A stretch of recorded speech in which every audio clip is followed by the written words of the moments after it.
Boa noite, tudo bem? Esperar um pouquinho o Instagram chamar vocês para participar de mais uma live. É um tema bem interessante, algo bem recorrente, né? Algo bem recorrente de questionamento no escritório, no meu dia a dia. Acredito que seja uma dúvida de muitos. E se não for sua, com certeza é de algum parente ou de um amigo seu. Então, se você puder pegar o aviãozinho e enviar esse vídeo para alguém que você conheça, e assim a gente vai ter essa informação sendo encaminhada para o maior número de pessoas possíveis. Então, eu peço para todo mundo que for entrando, né? Pega o aviãozinho, envie para pelo menos uma pessoa para que a gente possa ter uma boa audiência desse vídeo. Isso ajuda a me incentivar a vir aqui conversar com vocês, ainda que seja em uma segunda-feira, às 7h17 da noite, né? Após um dia exaustivo de trabalho, e eu me dispor a vir aqui para conversar com vocês. Isso é sempre muito prazeroso, tá, gente? Isso é muito prazeroso para mim. Então, vamos lá. Eu coloquei como tema dessa live de hoje uma pergunta que é muito recorrente, né? Uma pergunta que a gente acaba recebendo muito no nosso dia a dia de escritório. Posso doar tudo, né? Posso doar todo o meu patrimônio enquanto em vida, né? Isso é uma dúvida bem recorrente de muitos clientes e de muitos amigos também, muitos familiares também. E para o pessoal que está chegando aqui, eu pedi ajuda para vocês enviarem, peguem esse aviãozinho, envie para pelo menos uma pessoa para que a gente tenha um maior engajamento desse vídeo. Mas vamos lá. A pergunta é: posso doar tudo que eu tenho em vida?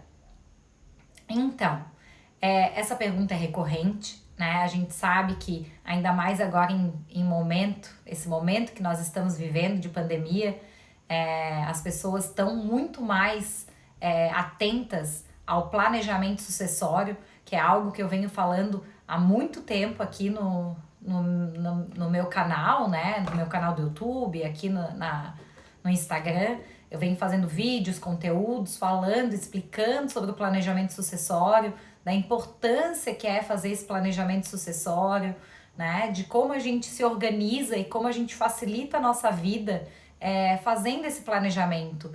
Porque muitas pessoas sequer sabem ou sequer imaginam como vai ser, né, o seu patrimônio após a sua morte. Algumas pessoas acreditam que meu patrimônio vai ficar com o meu filho, meu patrimônio vai ficar com a minha esposa, e sequer sabem das circunstâncias que podem acontecer no meio desse caminho.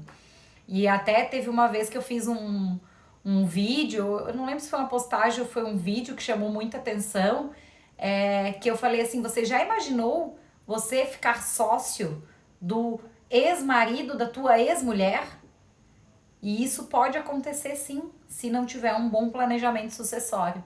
Porque o patrimônio, ele vai passando, e as pessoas que ficam aqui, elas vão casando, e quando você vira sócio do ex-marido, do viúvo, da sua ex-mulher, e assim por diante, vira uma bagunça.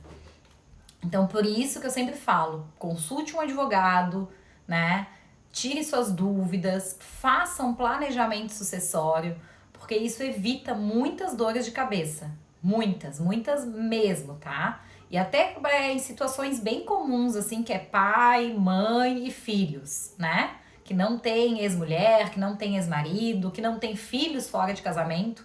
Ainda nessas situações, é muito comum dar briga, dar problema, um filho quer o apartamento X, o outro quer a casa Y, e aí dá problema. Então o planejamento sucessório ele acaba evitando esse tipo de coisa. Mas voltando à nossa pergunta, a resposta é depende, tá? Por quê? Porque no direito existem duas exceções para doação. Você não pode, tá, doar todos os patrimônios a ponto de que você não consiga manter a sua subsistência. Então, enquanto eu estiver viva, eu não posso doar, ainda que seja para os meus filhos, todos os meus bens. Eu preciso provar, né? Se eu quiser doar todos os meus bens imóveis, eu preciso provar para o juiz que eu vou ter como me manter. Então, eu vou ter que provar que eu tenho ações que dão uma boa renda, né? Que essas ações vão me manter. Eu preciso provar que vai ficar alguma coisa, porque senão essa doação ela é nula, tá? Ela não é válida. E da mesma forma, se eu doar para todo o meu patrimônio sem respeitar a legítima. A legítima a gente já conversou aqui também, tem postagens, tem vídeo eu explicando isso. A legítima é aquele 50% do patrimônio que ele é reservado para os herdeiros necessários. Então, essa legítima, ela deve ser preservada. Eu, Gisele, eu posso doar para quem eu quiser 50% do meu patrimônio, mas o outro 50% ele é obrigatoriamente dos meus herdeiros necessários. Então, eu não posso doar 100% dos meus bens. Essa é a resposta. Porque eu preciso, sim, manter um patrimônio para a minha subsistência e preciso respeitar a minha legítima. Ah, eu não tenho, Gisele, mas eu não tenho herdeiros necessários. Eu não tenho filhos. E quando eu não tenho filhos, eu não tenho esposa, não tenho companheira e eu não tenho pais vivos. Porque vocês sabem que quando a gente não tem filhos, que são os nossos descendentes, os nossos herdeiros necessários são os nossos ascendentes, que são os nossos pais. Então, eu não tenho nem filhos, eu não tenho nem descendentes e nem ascendentes. Então, eu posso dispor de tudo? Depende. Você vai ter como se manter? Então, você tem que manter a sua subsistência. Você pode doar tudo desde que você mantenha a sua subsistência. E sobre a venda, se os pais querem vender tudo, então deixar nada para os herdeiros. Pode sim. Gente, a gente tem que lembrar, eu fiz uma live aqui com a Carol Ruschel, que eu recomendo a quem tá assistindo aqui agora, porque vale a pena assistir essa live. A gente falou sobre herança na visão sistêmica da constelação. E ela explicou de uma forma linda que herança é um presente. Então, presente a gente dá se a gente quer, né? Então, não é uma obrigação. Não é uma obrigação dos pais dar e não é um dever dos filhos receber. Então, a herança, ela é um presente. Eu, Gisele, tenho meus filhos, mas eu quero vender tudo e vou fazer a volta ao mundo. Eu posso? Posso. Eu não preciso deixar nada para os filhos, não, gente. Não existe isso. Isso é cultural, tá? Isso é cultural. Então, por isso que quando o filho que recebe essa herança, ele tem que receber como um presente. Porque os pais, eles não têm obrigação de dar herança, tá? O filho pré-morto entra na mesma regra? No caso, os netos têm direito aos outros 50%? Depende a regra sucessória, né? Quando a gente fala de um filho pré-morto, né? Eu não entendi muito a tua pergunta, mas vou tentar desenhar um cenário, tá? Gisele, é que o filho pré-morto, mas tá, um filho pré-morto você diz adulto que teve filhos, que morreu antes de mim. Aí os netos, eles representam esse filho. Por exemplo, então, vou tentar dar esse exemplo, tu me diz se seria essa situação, Sami. Eu tenho 3 filhos, um morre e ele deixa, né, 2 filhos. Eu tenho 2 netos. Eu tenho 2 netos desse filho falecido e tenho 2 filhos vivos. Então, como que se divide? Esses 2 filhos, esses 2 netos, eles representam o meu filho. Então, quando eu morrer, a minha herança vai ser dividida em 3 partes. Esses netos recebem representando o pai, né? O meu filho pré-morto. Seria isso? Respondi tua pergunta? Fala aí pra mim, Sami, se eu respondi. Acho que seria isso, né? No caso, os netos têm direito aos outros 50%. Os netos, eles são meus descendentes. Gente, o ascendente, o descendente, ele continua, tá? Então, assim, eu não tenho filhos, mas eu tenho netos. Eles são meus herdeiros necessários, tá? Então, assim, todos meus filhos já morreram. Mas eu tenho, sei lá, 6 netos de 3 filhos diferentes. Esses netos, eles são meus herdeiros necessários. Eles são meus descendentes, tá? Então, eles recebem sim. Boa noite, meu pai faleceu e minha casa está em nome dele. Como eu faço? Então, a sua casa está no nome dele. Mas por que a sua casa está no nome dele? Você recebeu essa casa, você comprou essa casa ou você recebeu uma doação? Porque o que acontece? O que a gente vê muito no dia a dia, tá? As falsas doações ou as falsas compra e venda. Então, tem 2 situações que tem dado muito problema. Por quê? Às vezes é uma doação e eles forjam uma compra e venda. E às vezes é uma compra e venda e para não pagar imposto faz a doação.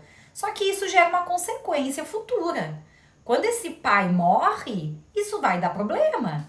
Por quê? Primeiro, se foi uma compra e venda, tá? Que você fez, você comprou essa casa do seu pai e você fez uma escritura de doação, um contrato de doação, isso entra como sua herança.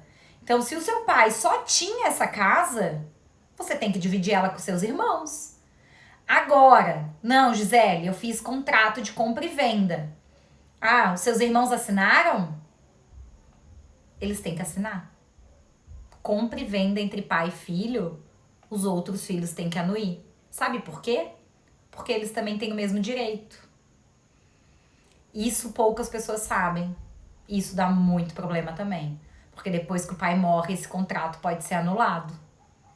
Então fiquem atentos, gente. Parem de fazer coisas por conta. Procurem um profissional e façam orientados. Lena, eu preciso saber melhor da tua situação para eu poder te falar. Ah, Sami ali, exato, isso mesmo. Ai, que bom. Que bom que eu consegui entender. E comprei dele, mas tem um recibo de compra e venda. Olha, não. Então, compra e venda sem contrato de pai para filho. Gente, isso é dar um tiro na cabeça. Porque se tu tem um irmão que não se dá contigo e que resolva questionar essa compra e venda, você vai sim ter problemas. Essa venda, ela é anulável tranquilamente. Compra e venda de pai para filho tem que ter contrato com os irmãos assinado. Não façam essas coisas por conta. Isso é aventura, gente. Procurem profissional. Sabe aquele barato sai caro? Que a nossa bisavó já falava? É esse tipo de situação. Então, assim, Lena, meu conselho pra ti tenta pegar a assinatura desses teus irmãos, né? Se você não tiver a assinatura desses irmãos, tem que verificar quantos anos você tá em cima desse imóvel, tem que ver se você já tem outros documentos que comprovam a sua posse nesse imóvel, porque dependendo do tempo que você já estiver ocupando essa casa, você também já tem direito ao uso capião, tá? Claro, a uso capião, ela não dá, ela não é, o requisito, né, para uso capião não é apenas o tempo, né? A gente, além do tempo, tem outros requisitos. Se você exerce a posse com animus domini, como se dona fosse, os tributos estão no teu nome, né? O IPTU, Você paga a luz, você paga a água, tá tudo no seu nome, tá tudo certinho. Você tem esse recibinho, por mais que seja questionável, né? Você pode daí provavelmente regularizar esse imóvel através da usucapião, porque se você tem só um recibo de compra e venda, você não vai conseguir regularizar e provavelmente isso aí é uma posse, né? Que o seu pai, você deve ter comprado uma casa com um imóvel de posse. Aí eu recomendo que você junte essa documentação, procure um advogado da sua confiança e leve para ele, porque ele vai conseguir te dar uma orientação melhor. Mas provavelmente é isso, provavelmente vocês vão resolver através da usucapião. Gente, acho que era isso. Mais alguma pergunta? Ficou claro? Quem fez pergunta, consegui responder? Fico feliz quando vocês acabam interagindo na live, a live fica mais dinâmica, né? Então é isso, eu peço para que vocês enviem, né, esse conteúdo, como eu pedi no início, né, para o maior número de pessoas. Eu sei que às vezes muitas pessoas assistem depois também. Vim aqui para poder compartilhar com vocês, tá? Um conteúdo que eu imaginei que fosse interessante, que pudesse ajudar vocês de alguma forma. Ana Lúcia, moro na parte de cima do meu pai. Como faço para regularizar minha casa? Tá, mas você mora na parte de cima do teu pai. Mas é do seu pai ou é seu? Então tem que, né? Quem construiu essa casa? É uma casa de 2 pisos. Mas ele é dele ou é sua? É sua? Então você tem que ter um contrato com ele que é sua, né? Aí tem várias maneiras de resolver. Tem que ver se esse imóvel tem uma escritura e tem que criar um condomínio, igual apartamento. A gente cria um condomínio de imóveis. A casa é sua, perfeito. Então tem que verificar, né, se esse terreno ele já tem matrícula, aí faz a verbação dos 2 imóveis e cria-se um condomínio. Igual prédio, sabe prédio, apartamento? Vai criar um condomínio onde tem o apartamento 01 e o apartamento 02. E a área comum. Então vai ter a área privativa do apartamento 01, a área privativa do apartamento 02 e a área comum, que daí vocês podem criar, que é o pátio, a garagem, né? E aí você vai ter um imóvel no seu nome e um imóvel no nome do seu pai. E faz isso quanto antes, né? Porque depois que os pais, né, partem, as coisas ficam sempre mais difíceis de resolver. Porque aí vem um irmão reclamar, às vezes vem aquele cunhado chato que adora se meter, ou a nora também, a cunhada, né? A casa é minha. De nada, Ana Lúcia. Era isso? Respondi? Acho que respondi, né? Acho que é isso. Respondi todas as perguntas. Obrigada. Uma ótima semana. Que tenhamos uma semana incrível. Até a próxima. Amanhã tem live, gente. Amanhã tem live com a doutora Jéssica. Vai ser bem legal. A gente vai falar aqui também sobre parcerias. Vai ser bem legal. Tá bom? Um beijo e uma boa segunda, uma boa semana. De nada, Ana.